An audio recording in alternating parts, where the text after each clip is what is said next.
तमिळनाडू विधानसभेतील विरोधी पक्षनेते आणि द्रमुकचे नेते उदयनिधी स्टॅलिन यांना सकाळी थेट त्यांच्या घरातून पोलिसांनी उचललंय, अटक केलेली आहे। आता तुम्हाला प्रश्न पडला असेल की एका मोठ्या विरोधी पक्ष नेत्याला अचानक अशा प्रकारे अटक का झाली, तर त्यामागे कारण आहे त्यांनी एका जाहीर सभेमध्ये केलेलं एक विधान।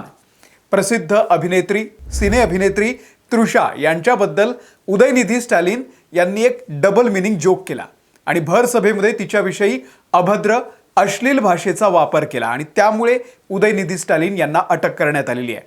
हा मुद्दा फक्त एका चुकीच्या वाक्यापुरता किंवा एका राजकीय अटकेपुरता मर्यादित नाहीये, तर यामागे तमिळनाडूतील दोन मोठ्या दिग्गजांमधील राजकीय संघर्ष दडलाय। एका बाजूला आहेत द्रमुकचे उदयनिधी स्टॅलिन आणि दुसऱ्या बाजूला आहेत तमिळनाडूचे नवे मुख्यमंत्री अभिनेते थलपती विजय। त्यासोबतच या संपूर्ण प्रकरणामध्ये अभिनेत्री तृषा यांचं नाव का आणलं गेलंय, विजय आणि तृषा यांची गेल्या 20 वर्षांची मैत्री काय, आणि या सगळ्यात महत्त्वाचं म्हणजे आपल्या देशात राजकारणातील भाषेचा दर्जा इतका का घसरत चाललेला आहे, या व्हिडिओच्या माध्यमातून समजून घेऊयात। नमस्कार, मी अमोल किन्होळकर, आपण पाहत आहात महाराष्ट्र टाइम्स ऑनलाईन। सर्वात आधी हे समजून घेऊयात की नेमकं काय घडलं आणि उदयनिधी स्टॅलिन नेमकं काय बोलले होते।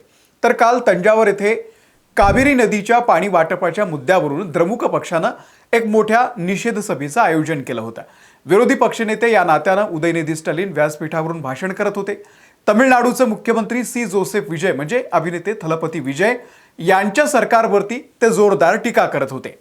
उदयनिधी भाषणामध्ये म्हणाले, राज्याला कावेरीचं एक थेंबही पाणी मिळत नाहीये, पण मुख्यमंत्री तोंड उघडायला तयार नाहीत।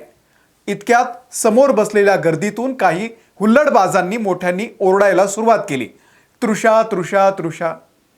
आता इथे एका जबाबदार नेत्यानं काय केलं पाहिजे, तर या हुल्लडबाजांकडे दुर्लक्ष करायला पाहिजे होतं।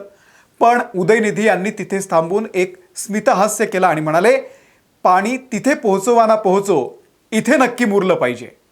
त्रिशाच्या संदर्भात उदयनिधी बोलत होते, नंतर हसत उपहासानं ते म्हणाले, मी कावेरीच्या पाण्याबद्दल बोलतोय।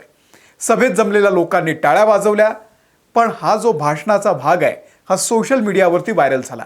आता या शब्दांचा अर्थ आपल्या सगळ्यांना कळतो, म्हणजे ही बातमी, ही जी ऑडिओ क्लिप आहे, व्हिडिओ क्लिप आहे, ती प्रचंड व्हायरल झाली आणि तेव्हा TVKचे महिला आघाडीचे जे नेते आहेत ते आक्रमक झाले। तंजावर पूर्व पोलीस ठाण्यामध्ये तक्रार दाखल करण्यात आली। पोलिसांनी उदयनिधी यांच्यावरती भारतीय न्याय संहितेच्या विविध कलमांखाली गुन्हेगारी कट रचणं, सार्वजनिक अश्लीलता, गटांमध्ये वैमनस्य पसरवणं आणि महिलांच्या लज्जास्पद वर्तनाचा अवमान करणं याखाली FIR नोंदवलेला आहे। याशिवाय तमिळनाडू महिला छळ प्रतिबंधक कायदा आणि IT ॲक्टच्या कलमांचाही यामध्ये समावेश करण्यात आलेला आहे। राष्ट्रीय महिला आयोगाकडे देखील या विरोधामध्ये तक्रार दाखल करण्यात आलेली आहे। आता या FIR नंतर आज सकाळी चेन्नईमधल्या नीलांगराई या भागामध्ये उदयनिधी स्टॅलिन यांच्या घराबाहेर जे काही घडलं, जो काही प्रकार घडला, तो एखाद्या सिनेमाच्या ड्रामापेक्षा कमी नव्हता। तंजावर पोलिसांचं एक पथक चेन्नई पोलिसांना घेऊन सकाळीच उदयनिधी स्टॅलिन यांच्या घरी पोहोचले। उदयनिधी यांना अटक होणार ही बातमी वाऱ्यासारखी पसरली आणि काही मिनिटांच्या आतच द्रमुकच्या हजारो कार्यकर्त्यांनी त्यांच्या घराला घेराव घातला। घराबाहेर प्रचंड घोषणाबाजी सुरू झाली। घराच्या आत पोलीस आणि उदयनिधी यांच्या कुटुंबियांमध्ये काही वकीलही आले होते। त्यांच्यामध्ये वाद सुरू होता, बोलणी सुरू होती। उदयनिधी यांच्या पत्नी कीर्तिका स्टॅलिन आणि पक्षाचे वरिष्ठ नेते M सुब्रमण्यम पोलिसांना विनंती करत होते की उदयनिधी आत तयार होत आहेत, त्यांना थोडा वेळ द्या, कारण तंजावरचा प्रवास खूप लांबचा आहे, त्यामुळे थोडी त्यांना तयारी करू द्या। पण पोलीस अधिकारी आपल्या भूमिकेवरती ठाम होते। त्यांनी सांगितलं की आम्ही आधीच खूप वेळ दिलेली आहे, खूप वाट बघितलेली आहे त्यांची, 10 मिनिटं सांगून अर्धा तास झालेला आहे, आम्ही कायद्याचं पालन करतो आणि आम्हाला आमचं काम करू दिलं पाहिजे। शेवटी उदयनिधी घराच्या बाहेर आले। त्यांच्या चेहऱ्यावरती तेव्हाही हसूच होतं आणि ते पोलिसांच्या गाडीमध्ये जाऊन बसले। बाहेर पडताना त्यांनी पोलिसांच्या या कारवाईला राजकीय कॉमेडी म्हटलं। ते म्हणाले की मी भाषणामध्ये कोणाचंच नाव घेतलं नाही आणि हा जो व्हिडिओ व्हायरल झालेला आहे हा एडिट करून पसरवला गेलेला आहे, त्यामुळे मी या विरोधात कायदेशीर लढाई लढेन। या अटकेनंतर राजकारण आणखी तापलं। या संपूर्ण कहाणीमध्ये सर्वात महत्त्वाचं म्हणजे उदयनिधी यांनी आपल्या भाषणामध्ये अचानक तृषा यांचं नाव का आणलं ते आपण समजून घेतलं पाहिजे। मुख्यमंत्री विजय यांच्याशी जोडून हा डबल मिनिंग जोक का केला गेला? 2004 मध्ये गिल्ली नावाचा एक तमिळ सिनेमा आला होता.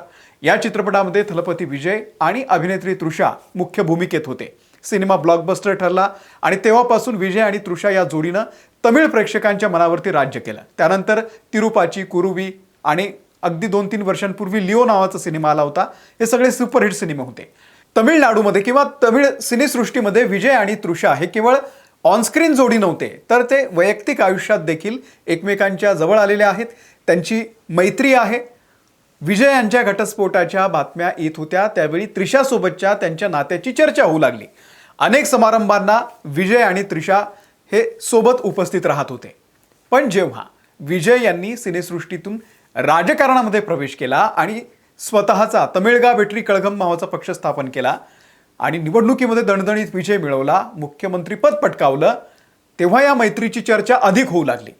विजय यांच्या मुख्यमंत्रीपदाच्या शपथविधी सोहळ्याला तृषा यांनी लावलेली विशेष उपस्थिती अनेकांचं लक्ष वेधून घेणारी ठरली होती. उदयनिधी स्टॅलिन यांनी तंजावरच्या रॅलीमध्ये याच गोष्टीचा गैरफायदा घेण्याचा प्रयत्न केला. विजय यांच्यावरती राजकीय टीका करताना त्यांनी या वैयक्तिक नात्याचा संदर्भ देत टाळ्या मिळवण्याचा आणि गर्दीला खुश करण्याचा प्रयत्न केला.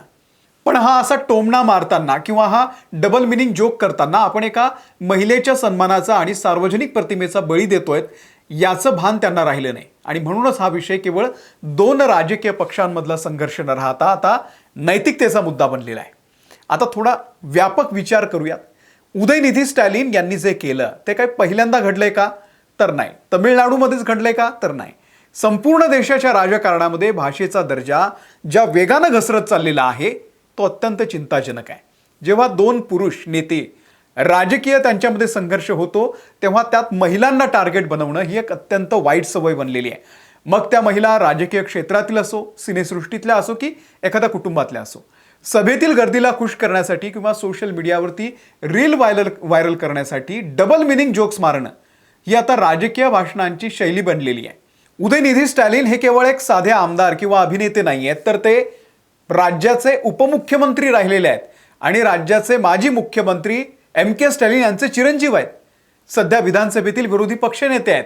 त्यांच्या प्रत्येक शब्दाला समाजामध्ये वजन आहे. जेव्हा असे जबाबदार नेते व्यासपीठावरून अश्लील टोमणे मारतात तेव्हा आपण समाजाला आणि आपल्या येणाऱ्या पिढीला कोणता संदेश देतो हा प्रश्न त्यांनी स्वतःला विचारायला पाहिजे. राजकीय विरोध हा विचारांनी, धोरणांनी आणि कामगिरीने केला पाहिजे. कोणाच्या वैयक्तिक आयुष्यावरती अश्लील टिप्पण्या करून किंवा महिलांचा असा अवमान करून मिळवलेली ही टाळी क्षणभंगूर असते, पण त्याचे राजकीय संस्कृतीत झालेलं जे नुकसान आहे ते फार दीर्घकाळ असतं. आता तुम्हाला या सगळ्या प्रकरणाबद्दल नेमकं काय वाटतंय? उदयनिधी स्टॅलिन यांनी जे विधान केलं ते खरोखरच अक्षम्य होतं का? आणि आपल्या देशातील राजकीय भाषेचा जो स्तर आहे तो सुधारण्यासाठी काय केलं पाहिजे? तुमचे विचार खाली कमेंट बॉक्समध्ये नक्की सांगा.